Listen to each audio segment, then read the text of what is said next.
It's a big monster. It's so exciting. Musicals are these unbelievable, magical, theatrical events.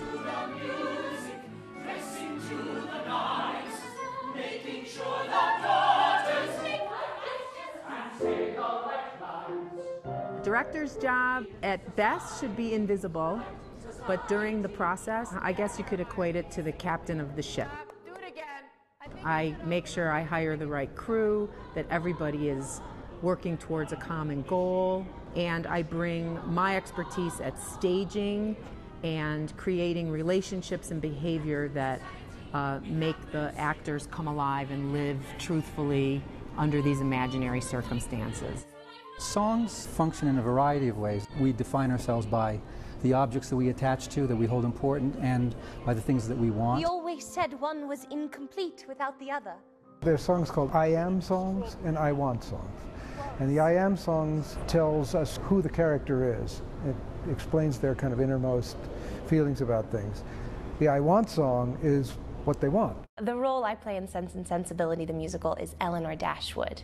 And she represents duty and propriety and honor and obligation to family. Marianne is the romantic sister. She flies off the handle, she thinks with her heart, she doesn't use her brain a lot. But she's very young, and so she's learning sort of that love can be quiet and sensible and patient, and it doesn't have to always be passionate and poetry and the lust side of love. You know, just as I think people have been having sex for many years, you know, we can't pretend that people don't have physical desires and physical needs. And so there's nothing wrong with celebrating that, and that may seem contemporary. I'm not trying to push it to a naughty place or anything like that. I'm just saying that humans are who they are, whether it's 1810 or it's 2013. I didn't want to write completely in the period the way Jane Austen writes, because it's a little thorny, and on stage you only get to hear things once. So the lyrics, the dialogue have to be accessible enough to a modern audience. It seems like we can really identify the period through furniture and through some of the physical production. I tend to like to use as much real stuff as I can.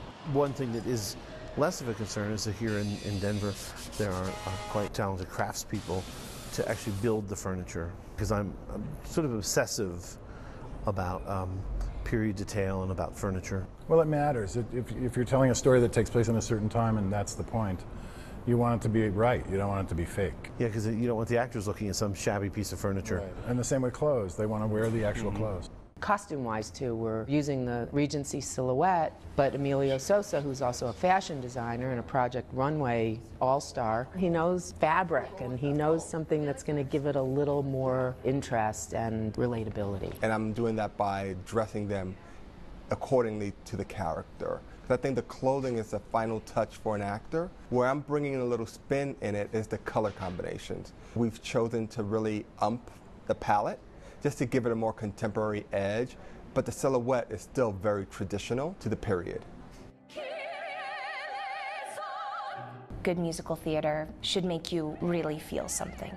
The beauty of telling a story in this way is that we're showing that when we can no longer speak, we sing, and we can no longer sing, we dance. There's so much more we can say with our bodies that we can't say through words, because language is limited, and that's why I do musical theater. That's why I love musical theater. It's so rewarding. Sense and Sensibility is probably the most romantic piece of theater that I've ever worked on.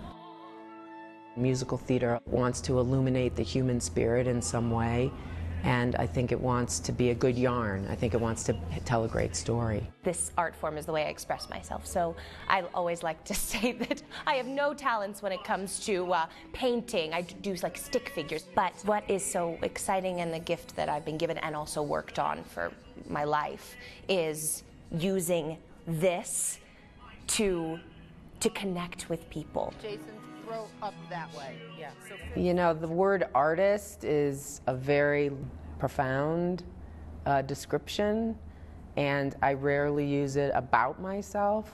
I like to aspire to be an artist, and I hope that my work makes a little art, but it's not something I think about. It's a little intimidating.